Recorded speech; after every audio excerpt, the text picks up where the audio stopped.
Evangelismo y testificación. Lección número 9. Liberar para el ministerio. Hola querido. En este estudio veremos la importancia de involucrar a cada creyente en el servicio de la iglesia y en la misión de traer una persona para Cristo. En el tema anterior vimos que el proceso de educación y de preparación de los miembros para el cumplimiento de la misión no es un trabajo que se realiza en un fin de semana, no se hace con un seminario de 20 horas. El proceso educativo de la iglesia dura toda la vida. Mi padre decía, viviendo y aprendiendo. Lo que él quería decir es que nunca se termina de aprender. Y si nunca se termina de aprender, es lógico que tampoco se termina de enseñar. Y la tarea de la enseñanza es tarea del pastor. El problema es que el pastor a veces necesita mostrar resultados. Y es lógico que sea así. La evaluación es parte de la vida. En cualquier área de la vida hay evaluación. Pero la evaluación nos lleva al peligro de trabajar apenas por los resultados. Y como hay que presentar resultados, con frecuencia nos olvidamos de la tarea educativa que tenemos como ministros. Porque si me dedico a enseñar, va a llegar el fin de año y tal vez la iglesia no haya aprendido y en consecuencia mis resultados mesurables sean pequeños. ¿Qué hacer entonces delante de esta situación? Me olvido de la iglesia y yo como ministro me pongo a buscar las personas para traerlas a Jesús. O contrato un cuerpo de instructores bíblicos para que ellos hagan el trabajo. Ese es el asunto hoy. Y para desarrollarlo mejor, volvamos a una cita del Espíritu de Profecía que está en Obreros Evangélicos, página 211. Dice así: aquellos que no cumplan con su responsabilidad deben ser visitados y hay que orar con ellos y trabajar por ellos. Este es uno de los trabajos principales del ministro, del pastor. Visitar a los hermanos que no se comprometen con la misión. Gastar tiempo con ellos, orando y enseñándoles cómo buscar una persona de su círculo de amistad y cómo traerla para Cristo. Esta es la manera de desarrollar una iglesia fuerte, que no sea fácil víctima de los ataques del enemigo. Eso es lo que afirma el Espíritu de Profecía en el libro La Voz, su educación y uso correcto, en la página 272. Dice así: si los ministros enseñaran a trabajar a los hermanos y depusieran la carga sobre ellos, la gente obtendría fortaleza espiritual por el esfuerzo realizado y los resultados serían 10 veces mayores de lo que son. Resultados 10 veces mayores. ¿No es esto lo que todo ministro desea? Pero eso jamás sucederá, a menos que el ministro entienda cuál es el plan de Dios para evangelizar el mundo. Y a menos que cada ministro esté dispuesto a seguir la orden del Señor. Yo sé que esta tarea no es fácil. Por eso Elena de White dice en Obreros Evangélicos, página 208, lo siguiente: muchos pastores fracasan al no saber o no tratar de conseguir que todos los miembros de la iglesia se empeñen activamente. A la luz de esta cita, los pastores fracasan en el ministerio por dos motivos. Uno, por no saber, y los otros, porque sabiendo no lo hacen, o no tratan de hacerlo. ¿En qué grupo me encuentro yo? ¿Soy de los que nunca entendió o de los que no acepta? Ahora, ¿entendió qué? De los que nunca entendió que mi deber como pastor es enseñar a cada miembro a traer una persona para Cristo. ¿Soy yo el ministro que no entendí eso? ¿O soy el ministro que entendí eso, pero no lo hago? Te voy a contar una historia para ilustrar este asunto. Después de algunas horas tratando de ver algo en el agua, frustrado, el rey volvió a su palacio e increpó a su viejo y sabio consejero. No pude ver nada en el lago, déjate de tonterías y de una vez dime quién es mi peor enemigo, dijo el rey al sabio. El sabio respondió, es increíble, mi rey, que no te hayas dado cuenta. No has tenido, tu peor enemigo lo has tenido delante de ti, allí en el lago. Es el reflejo de tu propia imagen. Eres tú mismo. Tú eres tu peor enemigo. ¿Por qué? Eres un líder que no quiere entender, que solo quiere liderar, pero ni siquiera sabes a dónde deseas llevar a tu pueblo. Tienes un enorme ejército, pero de nada te sirve, porque al igual que tú, no ves sus propias necesidades. Te estás haciendo daño a ti mismo, así como a tu pueblo. Estás perdido. Tú eres el peor enemigo que tienes. Ahora yo voy a aplicar esas palabras a mí como pastor. ¿Soy yo mi peor enemigo? Esto es tremendo. No son las circunstancias mis enemigas. No es el territorio mi enemigo. Ni la mente secularizada del pueblo. No es la falta de presupuesto ni las dificultades de la región. Mi peor enemigo soy yo. O porque no entendí cuál es mi trabajo de pastor, o porque habiendo entendido no lo acepto. Y vuelvo a repetir, ¿qué es lo que no entendí? Que mi trabajo de pastor es hacer que cada miembro traiga una persona para Cristo. Ahí se resume el ministerio. Pero hay más. La cita completa dice, si los pastores dedicasen más atención a conseguir que su grey se ocupe activamente en la obra y a mantenerla así ocupada, lograrían mayor suma de bien. Tendrían más tiempo para estudiar y hacer visitas religiosas y evitarían también muchas causas de irritación. Si yo como pastor dedicase más atención, quiere decir que existe un tercer grupo formado por aquellos que entendieron, desean hacerlo, pero no le dan mucha atención. Consideran que el involucrar a cada miembro en la bendita obra de traer personas para Cristo es un método más, en medio de tantos otros métodos. Pero mi amigo, no es así.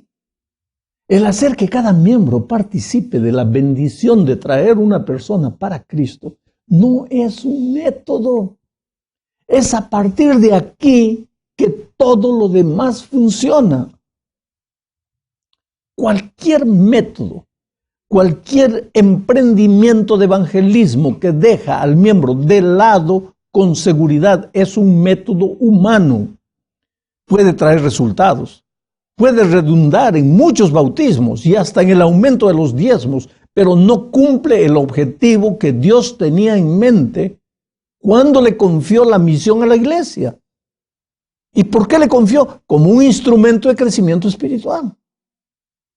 Pero pastor, me decía el otro día un compañero de ministerio, si voy a esperar que los hermanos salgan a buscar a las personas, va a llegar el fin de año y no habré alcanzado mi blanco. ¿Qué explicación entonces yo tendré delante de la administración? Este asunto es mucho más importante de lo que parece a simple vista.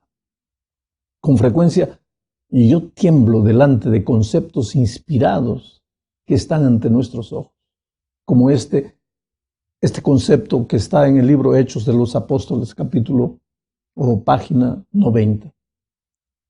Los dirigentes de la Iglesia de Dios han de comprender que la comisión del Salvador se da a todo el que cree en su nombre.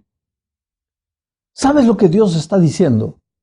Que antes de elegir a alguien para algún cargo directivo dentro de la iglesia, a cualquier nivel, debemos preguntarnos si esa persona entendió que la comisión del Salvador se da a todo el que cree en su nombre.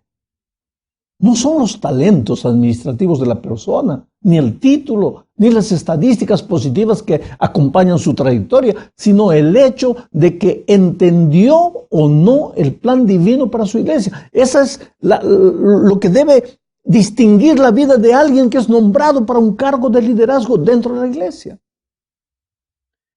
Mira, por ejemplo, esta cita que está en el libro Consejos sobre la Salud, página 336. Me alegraré con Jerusalén y me gozaré con mi pueblo, declaró Dios por medio de su siervo Isaías. Estas palabras encontrarán su cumplimiento cuando los que son capaces de ocupar posiciones de responsabilidad dejen brillar su luz. Los métodos de trabajo de Cristo deben llegar a ser sus métodos y deben aprender a practicar las enseñanzas de su palabra. Oh, mi amigo, aunque estas palabras fueron escritas originalmente refiriéndose a la obra médica, es dramático el llamado de la sierva de Dios. Ella dice que si soy capaz de ocupar una posición de responsabilidad, no solo debo dejar brillar mi luz, sino que como líder tengo la obligación de seguir los métodos de Cristo y de practicar las enseñanzas de su palabra. Pero hay una cita más que está en inglés, en la Review and Herald del 2 de septiembre de 1890. Dice: los ancianos y los que tienen puestos directivos en la iglesia deben dedicar más pensamiento a los planes que hagan para conducir la obra. Deben arreglar los asuntos de tal manera que todo miembro de la iglesia tenga una parte que desempeñar, que nadie lleve una vida sin propósito. ¿Sabes? La iglesia jamás llegará más allá de donde yo como pastor o como anciano de iglesia llego. Es mi deber apoderarme del sueño divino, hacer lo mío, cerrar los ojos, imaginar al Señor Jesucristo volviendo en las nubes de los cielos para encontrar a su iglesia gloriosa, sin mancha, sin arruga ni cosa parecida. Pero para que esto se haga una realidad, necesito involucrar a cada miembro de la iglesia en la misión de traer una persona para Cristo. Al hablar de la participación individual del creyente, debemos volver a repetir un concepto. Esa participación es realizada de dos maneras: en el servicio de la iglesia y en la misión de la iglesia. La participación de cada cristiano en el servicio depende de los talentos que Dios le dio. Un ejemplo claro de eso es la ordenación de los diáconos en los tiempos de Esteban. Cada uno va a servir a Dios en su iglesia de acuerdo a los dones que recibió. El que canta participa en la música. El que sonríe bonito va para la comisión de recepción. El que tiene el don de la organización prepara los programas, en fin. Esa es la participación en el servicio de la iglesia, y todos de acuerdo a sus talentos. Pero la participación individual en la misión no es opcional. Eso no depende de talentos. Esa es una necesidad espiritual para el desarrollo de la vida espiritual del cristiano. Todos y cada uno de los miembros necesitamos traer a alguien a Jesús. El cristiano tiene que orar todos los días, tiene que estudiar la Biblia todos los días y tiene que traer personas para Cristo mientras viva. La misión del pastor es ayudar a los miembros a entender eso y a involucrarse en el servicio de la iglesia y en el cumplimiento de la misión. Otro asunto que debemos comentar es la dificultad humana de trabajar en equipo cuando todos participan. La discusión entre Pablo y Bernabé es una clara prueba de eso. Ambos eran hombres santos, hombres de Dios. Ambos amaban a la iglesia y ambos eran apasionados por la evangelización. Y sin embargo, ambos tenían puntos de vista completamente diferentes con relación a muchas cosas. La discusión que ellos tuvieron, por ejemplo, fue por causa de Juan Marcos. En la primera ocasión, el primer viaje, Juan Marcos había abandonado el viaje misionero y ahora Pablo no quería más llevarlo con él. lo consideraba demasiado débil o acomodado para el cumplimiento de la misión. Sin embargo, Bernabé veía en Juan Marcos un futuro potencial, a pesar de que era joven. Resultado, por más que intentaron ponerse de acuerdo Pablo y Bernabé, no pudieron. Tuvieron que separarse. Pero ambos continuaban siendo hombres de Dios. Y ambos continuaron haciendo un trabajo excelente para el Señor. Es que ese es el riesgo de trabajar juntos. No siempre todos estamos de acuerdo sobre un determinado punto de vista en el cumplimiento de la misión. Pero asimismo, podemos continuar siendo útiles a Dios, a pesar de las diferencias. El título de este capítulo fue Concientizando al Ministerio. Ahora, ¿quién concientiza? En realidad no son los seminarios, ni las palestras, ni las clases de maestría o doctorado. ¿Quién concientiza? Es el Espíritu Santo. Yo creo que si tú como ministro, o tú como líder de iglesia, inclusive como anciano de iglesia, vas a Jesús y te arrodillas y humildemente le dices, mira Señor, yo quiero servirte de la mejor manera. Abre mis ojos, hazme entender cómo es que debo llevar a tu iglesia al cumplimiento de su misión. Dios va a iluminar. Todo lo que dijimos ahora es apenas una semillita que cae en tu corazón. Es el Espíritu Santo que va a hacer germinar esa semilla. Y espero que como resultado de eso, pues breve, nosotros podamos presentarle a Dios una iglesia gloriosa, santa, perfecta. ¿Por qué? Porque llevamos a esa iglesia un crecimiento espiritual, a reflejar el carácter de Jesucristo. ¿Y por qué? Porque le enseñamos a esa iglesia a orar todos los días, a estudiar la Biblia todos los días y a traer una persona para Cristo. Estas tres cosas, vuelvo a repetir, no son opcionales, son parte del crecimiento espiritual de cada cristiano. Que Dios te bendiga. Todos los derechos reservados. Pan de Vida Productions 2012.